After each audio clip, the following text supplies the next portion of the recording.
Morning. So, this is Diana Pikush, and she's going to talk about GlobalISel. Okay, thank you. So, some of you may have already heard about GlobalISel. It's the new instruction selection framework that's being developed in LLVM. And it's been spearheaded by Apple for the 64-bit ARMv8 target, also known as ARch64. Recently, other people have started contributing. For instance, there's Christoph from ARM, there's myself from Lenaro, some people from Intel and AMD are also sending in patches. So we're going to talk a bit about status at the end of the talk. So right now, let's see what GlobalISel is and how it works. So first of all, so we're all on the same page. Instruction selection is a phase in the compilation process where the code is translated from the target-independent intermediate representation used by the middle end into the machine-specific representation used by the backend. So in our case, this is the LLVM IR, which we all know and love, hopefully. And machine instruction, or machine IR, or MIR, which may be a bit new to some of you if you've never worked in the backend. So we're going to talk a bit about it. So this is a simple example with a function that just takes two values and returns their sum. And like I said, this is very close to the machine. So for instance, you have this add WRR. So this is an add between two registers. That's the RR. There's also a version for immediate. That's RI, and so on. And the W means that it works on the W registers, which are the 32-bit registers in ARMv8. So that's pretty close to the machine, but it's far from being just an in-memory representation of assembly. So it's still abstract in many ways. For instance, it's in the SSA form, so it can contain fee instructions. It does contain fee instructions up until register allocation. It also has virtual registers. So if you'll notice here, we have these %W0, %W1. These are physical registers. But you will also notice these %0, 1, 2, and so on, which are the virtual registers. And these are in an infinite number, and they're the ones that the backend mostly works with. So the physical registers are usually used for very specific things, like for, if you know from the ABI that stuff is it's gonna have to be in that register. Otherwise, you're gonna want to use a virtual register. So that's why we insert these copies from the physical registers into the virtual registers that we know how to work with. And these registers, unlike the ones in LLVM IR, they don't have a type, but they have a register class, which in this case is GPR32, so a 32-bit general-purpose register.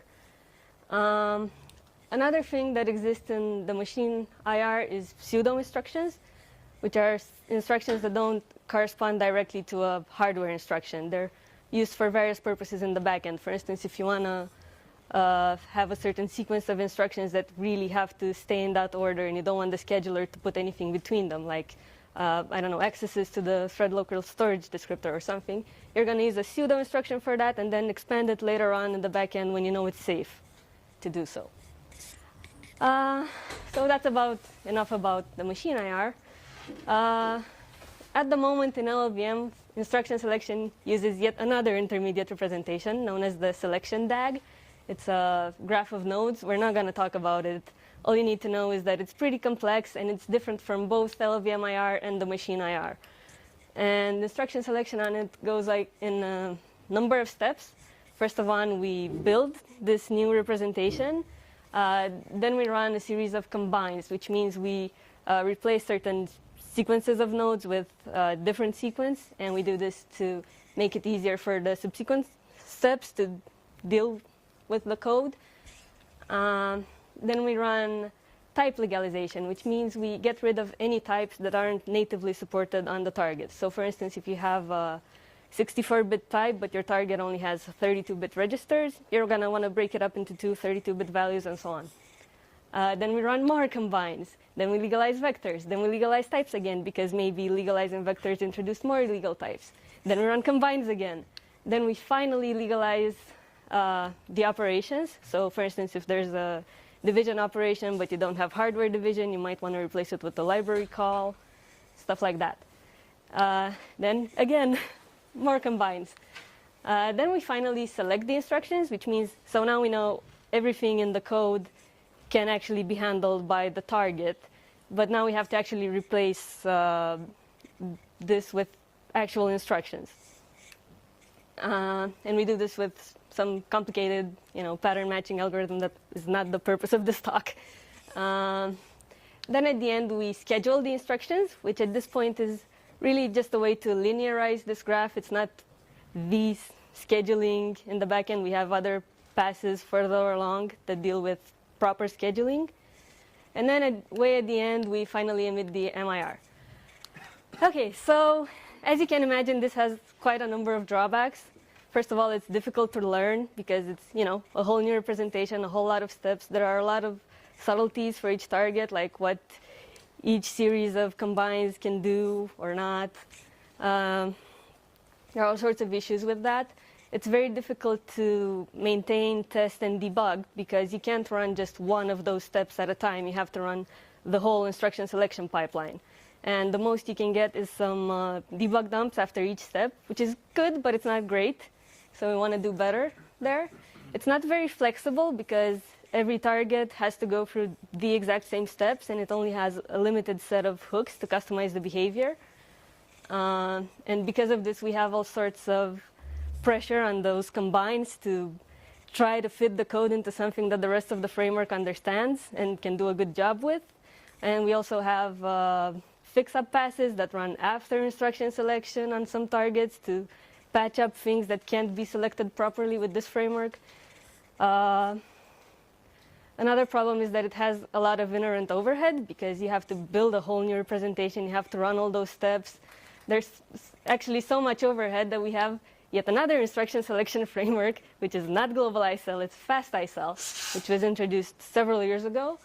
And it only runs at 0.0, and it's basically a trade-off. So you're going to spend a lot less time compiling, but you're going to generate really naive code. And it doesn't use any intermediate representation. It basically just generates the first thing that comes to its mind.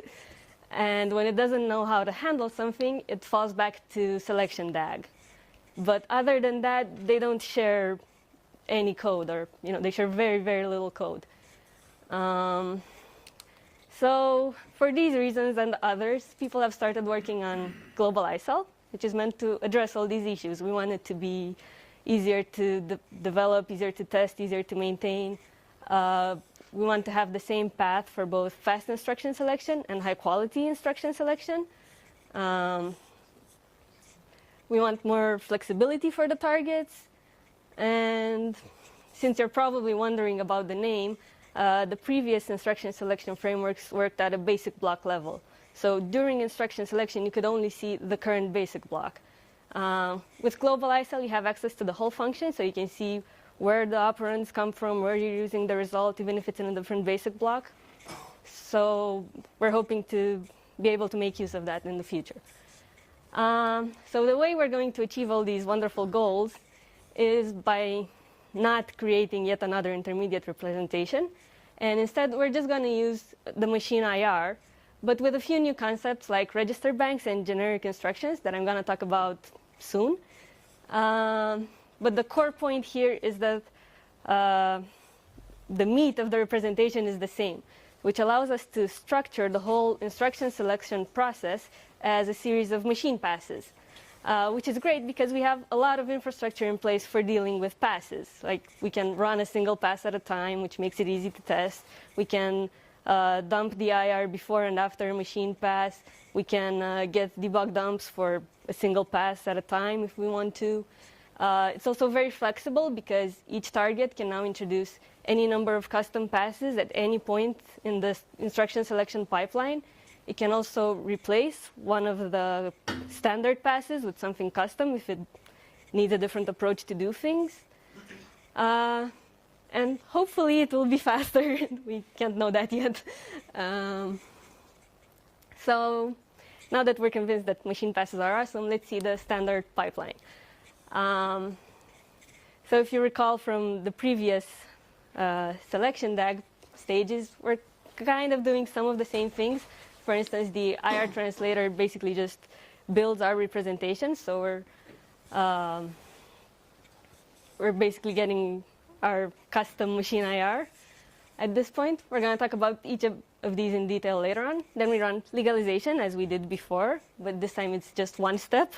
We're going to have register bank selection, which is a new concept. It was introduced specifically for GlobalISel.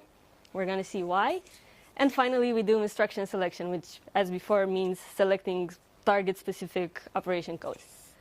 So let's take them in order. The IR translator is going to take as input LLVM IR, and it's going to output generic machine IR, which means that instead of those target-specific opcodes like add WRR, we're going to use generic opcodes like generic add, generic branch, generic store, and so on. So to get a feel of this, this is the same code as on the previous slide. This is the final machine IR that we're trying to obtain.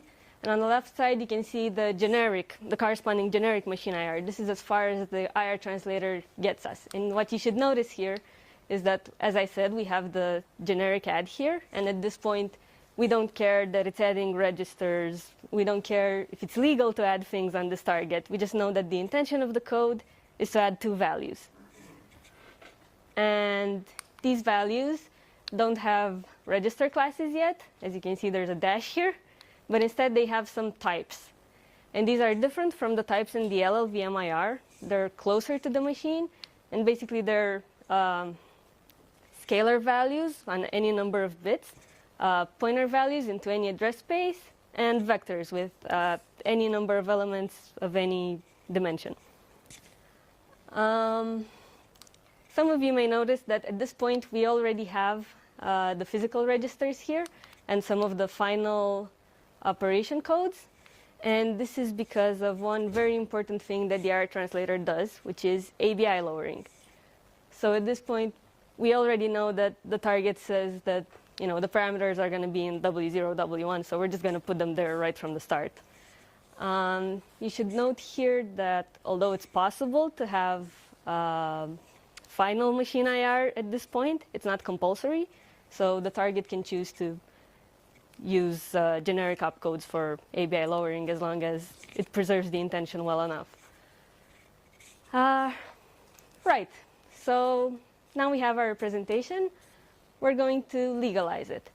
And as I hinted earlier, the legalization in GlobalISel is a lot simpler than the one in selection DAG because of one key decision, which is that it's not types that are legal or illegal.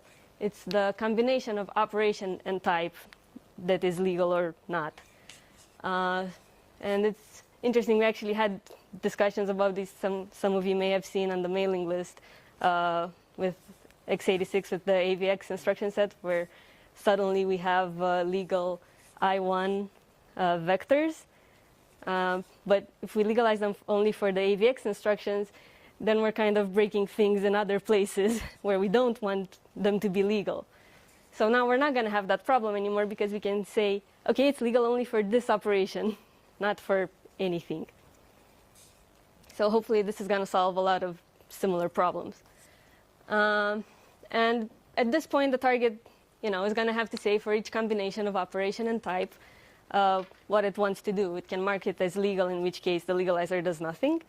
Or it can choose one of the predefined actions, like I said, widening or narrowing a scalar, which means breaking it up into smaller types or introducing extensions to larger types. For vectors, you can ignore some of the lanes, or you can break it up again into smaller vectors and so on. You can replace with library calls, or you can have your own target-specific custom C++ code that does whatever it wants with that operation, whatever floats its boat. Of course, you can also mark it as unsupported, in which case instruction selection will just fail. So that's it about the legalizer. The next phase is the register bank selection, which, as I said before, is new to GlobalISel. And the concept of register banks is also new to GlobalISel. And it roughly corresponds to the hardware concept of register banks or register files. So for instance, on ARMv8, we have 2 register banks. There's the general purpose register bank, and there's another one for floating point and vector values. So these can have different dimensions, different numbers of registers, naturally copying data between them may be more expensive than within the same bank. And certain instructions have different variants depending on where their operands live, in which register bank.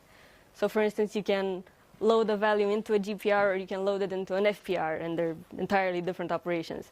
Or you can do a bitwise OR on a GPR or on FPRs.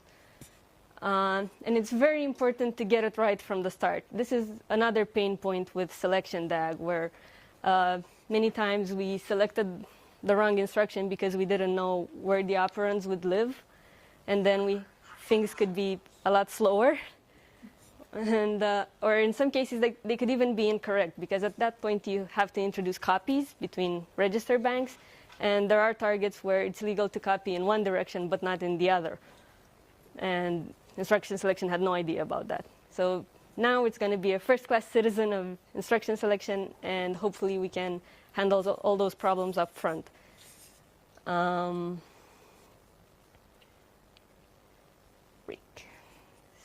So assuming we have and another thing here is that we can decide to spend as much effort on this as we want. I mean, if we're running Go 0 and we don't care that much about the quality, whatever, sure, we're going to introduce a lot of copies as long as they're legal, sure, why not?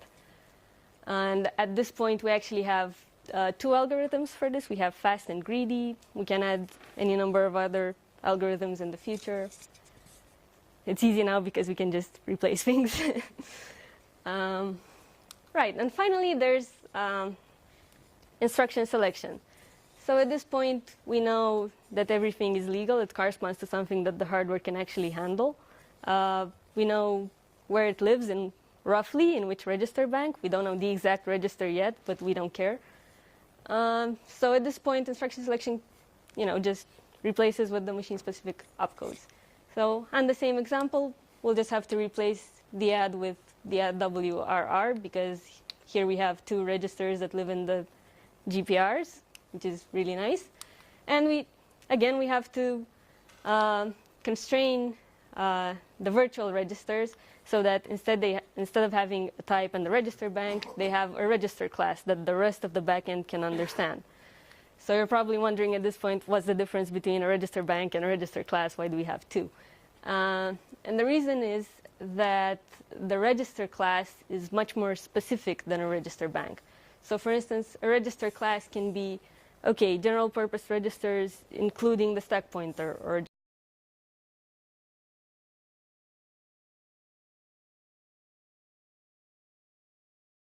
want to handle it or can't handle it. Or for instance, on thumb, some instructions can only access 8 of the general purpose registers. So we're going to have a register class for that. So we know they're in the general purpose register bank, but we want to be more specific than that. And this will be important, obviously, for the register allocator and other passes. So after we've done all of this, we're ready to, pass it on to the backend to do its magic. Like I said, this is where we're going to do register allocation, scheduling, target-specific optimizations, whatever. Okay, so now let's talk a bit about the current status of all this. Like I said, this has been in work for over a year, but we're still considering it a prototype. It is built by default, but it's not enabled by default. You have to pass a certain flag, like -GlobalISel, or if you're working from Clang, you have to tell it to pass it to the backend. So we use -MLLVM -GlobalISel. We also have another nice flag, which is GlobalISel abort equals 0, which means if instruction selection fails, don't abort, and instead fall back to the previous instruction selection framework. So this is to make things more robust, to allow us to test things. We're probably going to be using this for a while, even after we enable by default. So there's a lot of work in progress in GlobalISel at the moment. On several fronts. One of them is improving the framework itself. So one of the directions here is to generate more code automatically. Some of you are probably familiar with TableGen. If you're not, it's a tool that we're using in LLVM to generate code from some very simple descriptions of registers or instructions or whatever. And these are used all over the backend. And this is an actual example of what the definitions for the register banks look like for AArch64. So for instance, you have the GPR register bank. It has a name, and it has a register class. The register class is associated with it. And this is one register class. But the nice thing is that register classes have subclasses. So if you're covering one register class, you're covering all of its subclasses. So what we've actually said with this line is that we're covering about 11 or 12 register classes. And it looks really simple, and behind we're going to generate a lot of code to say, which tells us, you know, if a register in this class can live on this bank or the other way around. So we can generate a lot of stuff from this small snippet of information. And for the FPR, again, this is a lot of classes here. It's like 60 or something. Another front where we're working hard is target adoption. So since this was developed initially for AArch64, that's naturally the one where it's progressed the most. So it now passes over 60% of the test suite without falling back to selection DAG. There are actually plans to replace FOSDEM for O0 this year. And you know, at the moment, it's naturally a lot faster than selection DAG because it's not doing as much. And for instance, all those combines, we're not doing that. We're not selecting anything too complicated. At the moment, the instruction selection in GlobalISel is not very intelligent. It's, like I said, we're trying to replace FastISel, which is just generate the simplest thing possible. So the hope is that in the end, it will get within 1.1x of FastISel. And we're going on here, especially at Apple, and we're trying not to step on their toes too much. We're letting them do their work.